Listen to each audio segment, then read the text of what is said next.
Hey, and welcome to episode number 1 of the Rattlin Bones Club podcast. A quick introduction. My name is James. I'm a front of house sound engineer and tour manager for a bunch of different bands. Mainly, I work for a metal band called While She Sleeps. I'm their front of house engineer and tour manager for everything they do worldwide.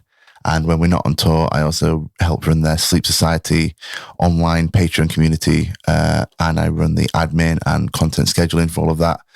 And I also tour manage the British pop legends that are McFly. And I have a few tours coming up doing front house for a Korean pop rock band called The Rose. So that's kind of what I'm up to at the moment. But over my career, I've worked for a load of other bands. I've toured the world multiple times. And I kind of started this Rattlin Bones Club thing as like a way of sharing some tips and tricks and stories about my career and stuff to hopefully help or inspire anyone who's wanting to get into the industry. And yeah, there's an Instagram page, there's a YouTube channel, there's a Patreon page, and there's a Discord server. So check all those out if you're interested in this sort of thing. And yeah, I thought I'd start this podcast as a way of being able to take some of the questions I get asked over on the Instagram page and to be able to give like a more detailed and focused answer in audio form. So here we are with this. And I guess let's just get started straight away with episode number 1. Let's cue the intro. So welcome to the Rattlin Bones Club podcast, episode number 1. A few weeks ago, I asked over on the Instagram page, which is at Rattlin Bones Club, and I put on the Instagram stories a little question box asking for any submissions for if I was to start a podcast. And I got a bunch of replies, so I'm going to use those for the first few episodes. But then if you've got a question for a future episode, make sure you follow the Instagram page and keep an eye on the IG stories when I put that little podcast question box up on there. Drop your question in and maybe I'll answer it in a future episode. But for now, question number 1 comes from Jack Jordan. And actually, before I read this out, I just want to shout out to Jack because I met him a few weeks ago when I was mixing While She Sleeps on the Parkway Drive tour. He came over, he introduced himself, said some really nice things about my mix, said some nice things about what I'm doing here with Rattlin Bones Club. And it was just, yeah, it was really nice to hear. It really made my day. So thank you, Jack, for being a legend. And yeah, Jack's question was, do you feel added pressure when other audio engineers are watching your show? And I think this is going to be an awkward answer because yes and no. I'd probably say the majority of the time, not really. I don't think so. I'd probably say like 95% of the time.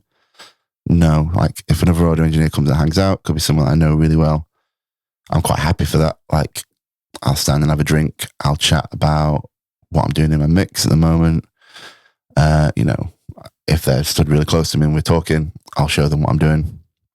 I could be like, oh, check this out. I'm doing this. I could even get to do what audio engineers do the best and complain. I could be like, yo, check out my left and right EQ. I had to do this to fix this room because it sucked so bad. So could get to do that. It's great. Like most of the time, I'm quite confident in my mix. I know that the band on stage have hired me because they like the way that I make them sound. So it doesn't really matter if someone's watching. Like I'm doing my thing. I know that they do their thing when they mix their bands. I don't think there's any added pressure or anything like that. But then there's this weird 5% of the time. I don't really know what triggers it. I don't know if it is pressure or if it's nerves or anxiety or some sort of mental state. But yeah, like 5% of the time I could just start to kind of crumble on the inside. Let's say, for example, on one of my 95% of the times I'll be doing my mix. I'm confident. And let's say my guitar is a little bit harsh, around 3 or 4K. It's just clouding my vocal just a little bit.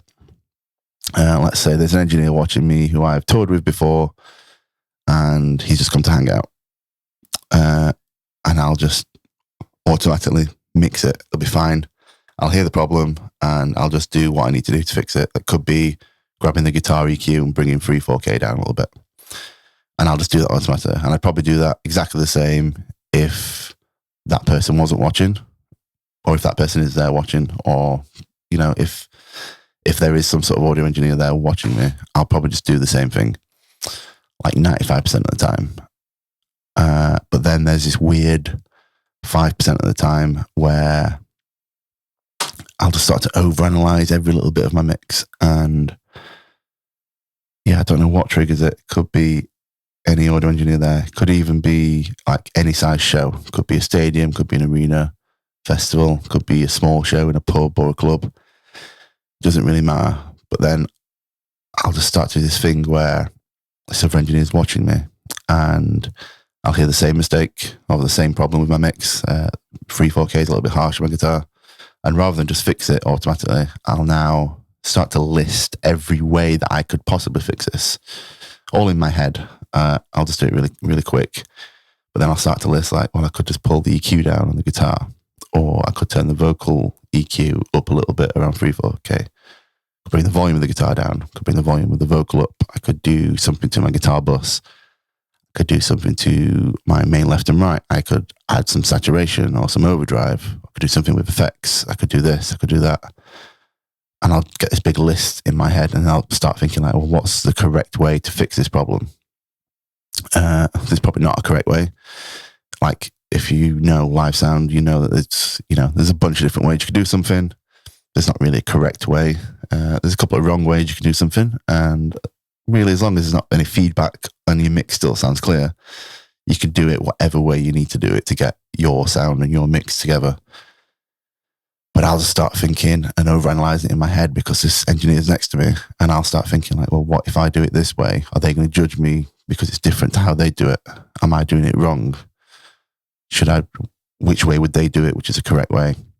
And then now that little move that probably took 4 or 5 seconds before on a normal day, which I just automatically do, probably just took 10 to 20 seconds instead. And then the next little bit of my mix will come up and something will be like there and I'll start to overanalyze that. And it could even get to the point where I'm listening to my mix and my mix probably sounds absolutely fine. It probably sounds exactly the same as it did the day before. And it's just me in this weird mental state, overanalyzing it, thinking about this person next to me and how they're judging me. But I'll start to then think like, well, how does maybe the person next to me is someone that I've toured with before. I know the bands that they mix. I know how they mix. I know how they make their band sound. And I'll start thinking like, well, how would they make this band sound? Would they do this? They make their kick drum sound like this. So I'll start doing that to mine. Like I need to impress this one person next to me rather than just do my mix for the audience that's in front of me.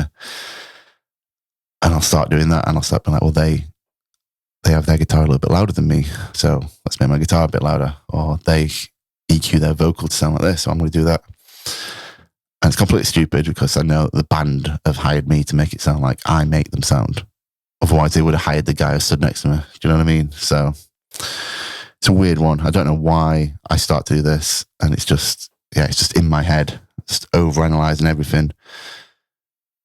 And I don't know why I do it. So yeah, if you have a similar problem and you do this sometimes, then let me know if you find any way to deal with it, because it's not good. I'll come away from a show sometimes thinking that it totally sucked and it was probably fine.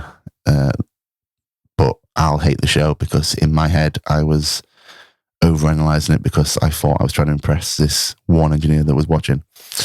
And like I say, it might be someone that I know really well. It might be someone that I've not really toured with. It could even be sometimes, let's say I'm just mixing in an arena and there's no one around me who's an engineer who I know is going to judge me. But I might start thinking that maybe there is an audio engineer somewhere in the audience and they're thinking, wow, his guitar's a bit harsh. And then I'll start doing the analysing in my head again, being like, how do I fix this? How is the correct way to impress this one random person that may or may not exist in the room? How do I fix it for that person? And yeah, it kind of ruins my mix sometimes, ruins my day, but it is what it is. So yeah, thanks for that question, Jack. Hopefully that answers it. It's probably made more questions for me internally about how I sometimes mix bands if people are watching. So thanks for that. Yeah, if you've got any questions for any future episodes, let me know on the Instagram page. Keep an eye out for me putting that podcast question box up on the stories. If you're watching this on YouTube, then click that subscribe button down below.